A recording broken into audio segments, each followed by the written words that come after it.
Welcome to three sister life style. இன்றைக்கி நம்ம பார்க்க போகிறது ஒரு மீன் ரெசிபி. இந்த மீன் ரெசிபியோட பேர் கடம்பா மீன் தொக்கு. இது கனவான்னு சொல்லுவாங்க. இப்போ நான் இதை எப்படி க்ளீன் பண்ணணும்னு காட்டித்தரேன் பாருங்கள். மீன் இது சின்ன சைஸ் மீன் வாங்கினீங்கன்னா தான் ஈஸியாக வேகும்.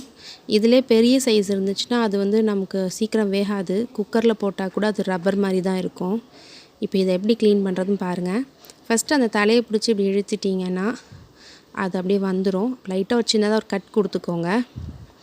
இப்போ இதை அப்படியே கையை வச்சு அப்படியே இழுத்தோன்னா அது நீட்டமாக அப்படியே வந்துடும்.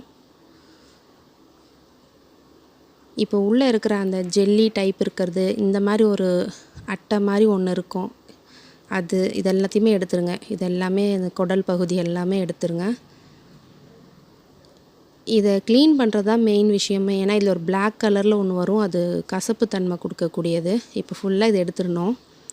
எடுத்ததுக்கப்புறமா பின்னாடி இருக்கிற தோல் பகுதியும் அந்த தோலையும் எடுத்துடணும். இப்போ எடுத்து இப்படி க்ளீன் பண்ணி இது ஒரு பிளேட்டில் வச்சுக்கோங்க. இப்போ இந்த தலையை எப்படி கட் பண்ணணும்னு காட்டுறேன் பாருங்கள். இதுதான் அந்த பிளாக் கலரில் இருக்க ஒரு லிக்விட் மாதிரி ஒரு ஐட்டம். இது லைட்டாக கட் ஆயிடுச்சுனாலே அந்த ஃபுல்லாகவே பிளாக் ஆகிடும். அப்புறம் மீன் கசப்பாயிடும். இந்த மேலே இருக்கிறதெல்லாம் எடுத்துக்கலாம்.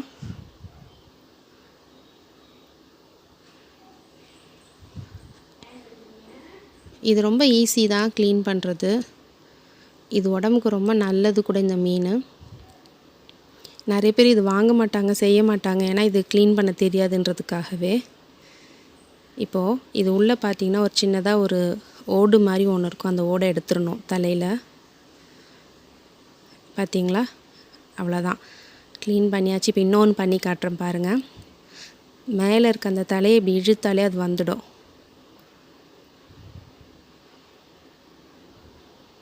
அதுக்கப்புறமா கத்தியில் ஒரு சின்னதாக வெட்டு போட்டுக்கோங்க. இப்போ இதை கை வச்சு அப்படியே கிழிச்சு எடுத்தோம்னா நீட்டமாக அது வந்துடும். வந்ததுக்கப்புறம் அந்த உள்ளே இருக்கிற அந்த ஜெல்லி மாதிரி இருக்கிற டைப்ஸ், அந்த குடல், அது எல்லாமே எடுத்துருங்க. பார்த்திங்களா, அந்த பிளாக் கலரில் இருக்குது பாருங்கள். அது எல்லாத்தையும் க்ளீன் பண்ணி எடுத்துருங்க.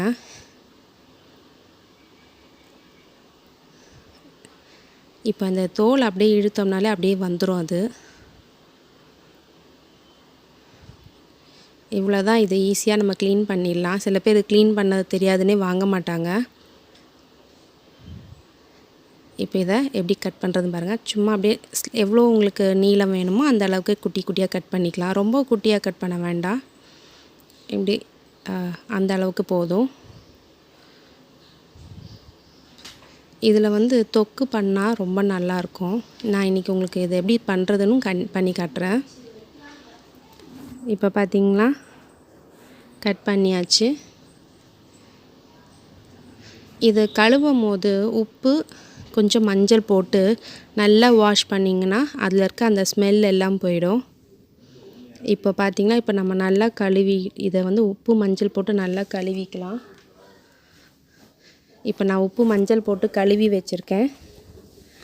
அதுக்கப்புறம் தேவையான பொருட்கள் பாருங்கள். வெங்காயம் நான் 3 வெங்காயம், 1 பச்சை மிளகா, 3 தக்காளி, இஞ்சி பூண்டு பேஸ்ட்டு, அப்புறம் பட்டை, சோம்பு, லவங்கம், சோம்பு, அதுக்கப்புறம் மிளகாத்தூள், கரம் மசாலா, உப்பு, மஞ்சத்தூள் எடுத்திருக்கேன், கருவேப்பிலை.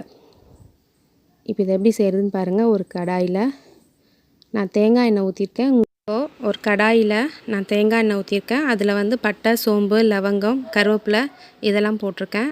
இப்போ நம்ம வெட்டி வச்சுருக்க வெங்காயம், அப்புறம் பச்சை மிளகா இதை போட்டு நல்லா வதக்கிக்கலாம். வதக்குனதுக்கப்புறமா வதங்குறதுக்காக கொஞ்சம் நான் உப்பு போட்டிருக்கேன். அப்புறம் இஞ்சி பூண்டு பேஸ்ட்டு, அப்புறம் நல்ல 3 தக்காளி, பழுத்த தக்காளி போட்டிருக்கேன். இப்போ இது நல்லா வதங்கட்டும்.